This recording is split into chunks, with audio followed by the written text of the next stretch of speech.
Why do smart people stay poor? They don't do the things that makes people rich.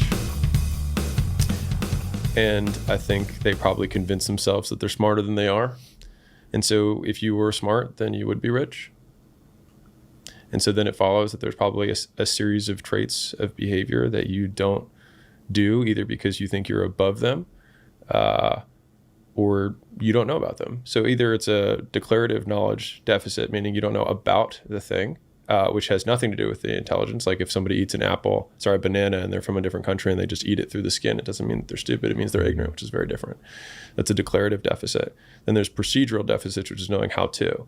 And I think one of the big difficulties with smart people is they have tremendous amounts of declarative knowledge and very little procedural knowledge.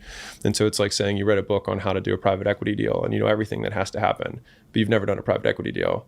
It's probably unlikely that you know how to do a private equity deal. And so delineating those things has been helpful for me. And since the procedural knowledge has significantly more utility on a daily basis from a money-making perspective, I have reduced, or at least this is me transitioning to me, but like I have reduced the amount of time that I spend on declarative knowledge. And I try to get to the procedural part of it as fast as I possibly can, because I know that I'll learn significantly more by failing and doing it than, reading 100 books on sales versus doing 100 phone calls. Like you'll learn a lot more in the first 100 calls. Yeah, it's interesting. This to me is, I'm always trying to get entrepreneurs to, one, think from first principles, which most people don't even know what that means. Sure. So you start by defining it. But this feels like that, getting to understand the essence of what it is so that you understand it the way that somebody understands a combustion engine. Sure. So you can get in and be like, well, I know what has to happen for this car to go. And if I know what has to happen, you can break it, you can pull it apart, and I'll be able to put it back together because I actually understand how this works. So how does wealth creation work? You have to have a mechanism for letting people know about your stuff. And so that can happen on a variety of channels. That typically happens either one-on-one or one-to-many. And so one-on-one would be you knock on doors, you reach out to people via DM, you send emails, you send direct mail, you make phone calls, you send text messages. Any of those are one-on-one. Outreach is one way of letting people know. You could do one-to-many to people who already know who you are, which is basically today's equivalent of a billboard, which is social media. You make posts, you make content. The third way would be that you run paid advertisements. So on those same platforms, you just pay to get the exposure rather than doing it by earning it through quality content.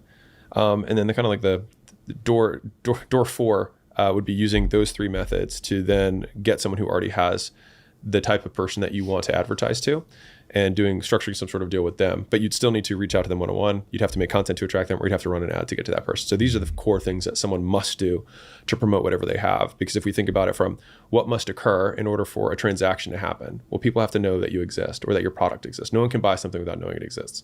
And so we have to start with promotion. The second component is that they have some sort of voluntary exchange. And so that means you have goods and services that are exchanged for money. And so I think the idea of like money being created really only happens with the government, but for everybody else, we exchange for it. And so there are people all around us. Like one of my really fun exercises is looking at whatever room you're in and knowing that everything that was there's a business behind it. So like the walls you have, there's the person who manufactured the raw materials, there's the person who sourced the materials, there's the labor that went to installing it, there was an architect who designed it, and then you look at this mic and you're like, okay, well there's this foam thing which he probably got from a third party, then there's the mechanisms inside, which is another business, there's the distributor that you bought this from. Like there's all these pieces. When people are like, man, I don't know what opportunities there are. I'm like, you can literally open your eyes and everything that you see has a business behind it. And so from the value component, for people who are, I'll just tie this into people who are starting out, I recommend most people start with services because it requires no capital and you require time. And when you start out, you use what you have. And so if you have no money and you only have time, then you trade the time for money. And so either you're going to do something that other people don't want to do that they know how to do. So like taking someone's trash out, doing lawn care, washing things, like cleaning. Those are all things that people know how to do but don't want.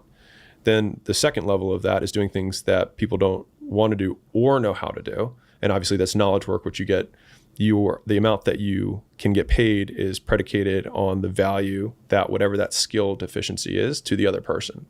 And so I think about it like that. The person has to know you exist, so you have to do one of those advertising activities I referenced. And then the thing that you give them is you're going to give them some amount of time back, either the time to learn the skill or the time to do the skill. And then once that exchange is made, then both people say thank you because they didn't want to do the work and you wanted the money. And so everyone wins. And around and around we go.